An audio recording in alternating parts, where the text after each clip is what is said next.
Welcome to our living room. We are having a heat wave. It's 91, which is super hot for where we live. Anyway, welcome. And I have a story that dates back many, many years, probably 23 years ago. No, even more. Probably like 30 years ago. But it takes place at the Rowe Conference Center in Western Massachusetts, and we loved our time there every Memorial weekend, and we just found the New England people just so completely delightful. But anyway, one of the things that we like to do in our workshops is have people be in small groups and share something about themselves that is difficult for them to accept, or maybe something that they feel nobody can accept, because we feel that there's nothing about us that is unlovable. And when people bring these things, when they share them, and other people are loving them and accepting them, it's just a beautiful healing can take place, because we can't hide parts of ourselves, only wanting the good parts to be, or what we see as the good parts to be in the front, and keep trying to hide everything else, because hiding everything else, that takes so much energy. And so to come forward as your whole self. So it was Massachusetts, and we had people break up into these small groups, and then we got together, and this was a very large group, probably 70 people, I would say. And people were sharing what what was hard for them to accept, and first it was the small group, and then the big group was accepting them, and it was very, very beautiful energy. And then this man raised his hand and he said, "I have something no one can accept except my partner." And he pointed to the woman next to him. And he said, "And I'm not going to share it." Well, you don't tell the two of us something like that. I mean, it's just a warning. We take that as a major challenge. And so we... Not always. I mean, sometimes we honor if people really don't feel comfortable. That's true. But this case was different. Yeah, that's true. Barry's right. Yeah. We knew that he was on the edge of a wonderful healing miracle. And the whole group, like everybody wanted him to share. And he kept saying, "Yeah, but you will not be able to accept this. It's just nobody has except his partner." So after much coaxing, and she coaxed him as well, she said, you really need to share this. So I think it was her, really. And he came forward in front, 70 people, and he hesitated. Meanwhile, I think in all of our minds, we're like, "Oh my gosh, what's he going to share? Has he killed someone? Is he a sexual predator?" Our minds are kind of going through all the worst scenarios, and especially for the two of us, how are we going to handle it as the workshop leaders of this? And but we kept encouraging him, please share. Yeah. So this is what he shared, that he used to be a woman, and he had children, and the children are grown, and he realized that all his life he wanted to be a man, and he is in process of becoming a man. Now, right now, in 2022, that would not be shocking. There's so much information and so much acceptance about trans people that, but this is, perhaps 30 years ago, there wasn't the acceptance. There wasn't the information that there is now. But when he shared that, everyone just kind of like, oh, really? And everybody in that room gave him so much love, so much. And it really was such an incredible healing experience for him. And he wrote us a couple weeks later after we had gotten home, and just to thank us and tell us about the big change that had occurred in his life because of that.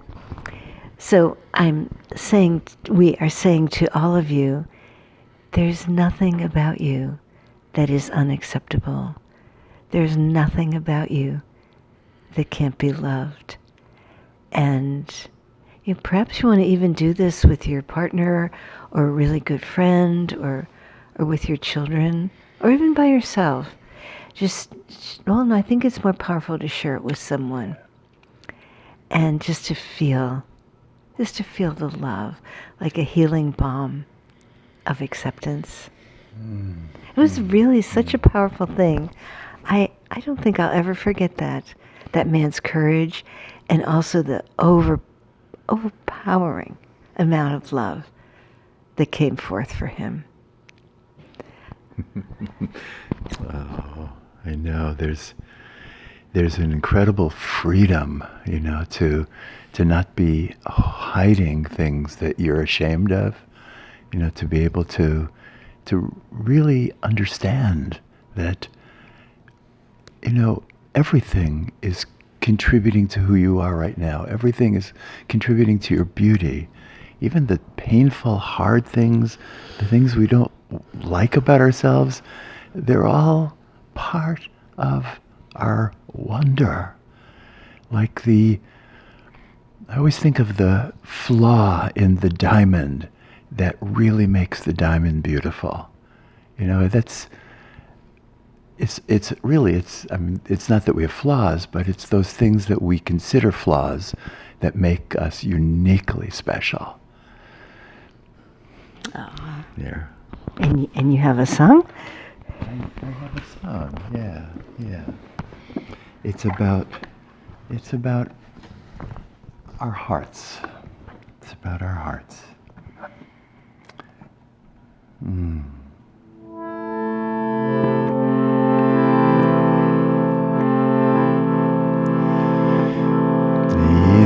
these hearts we join together.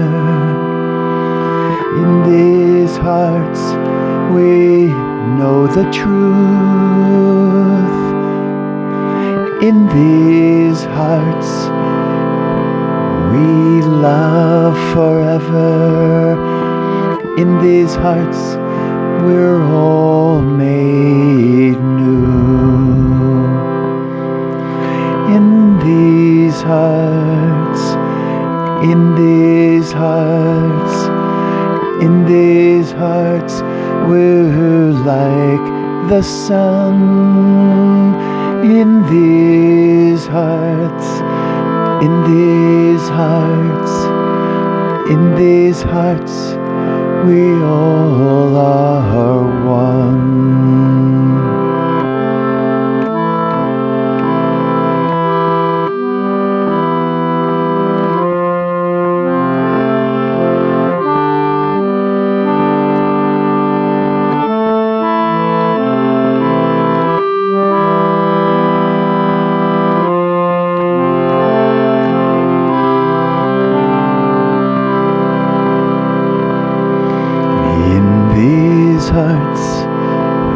Join together. In these hearts we know the truth. In these hearts we love forever. In these hearts we're all made new. In these hearts, in these hearts, in these hearts, we're like the sun. In these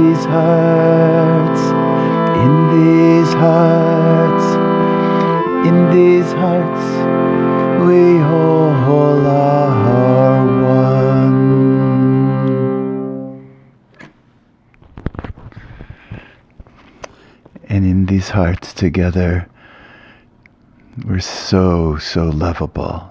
Really, we're just so precious, so precious. Like that beautiful trans man at Roe. So precious.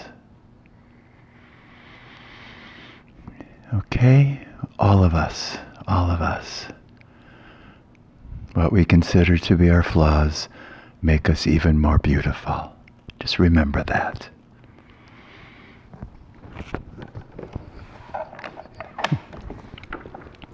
So that's your homework for this week. Yes. If there's something about you that you feel that no one can accept, talk to someone who believes in you. And you'll see, and the freedom that will come to you by sharing this and receiving love and acceptance will really truly be amazing. All right, so we love you all.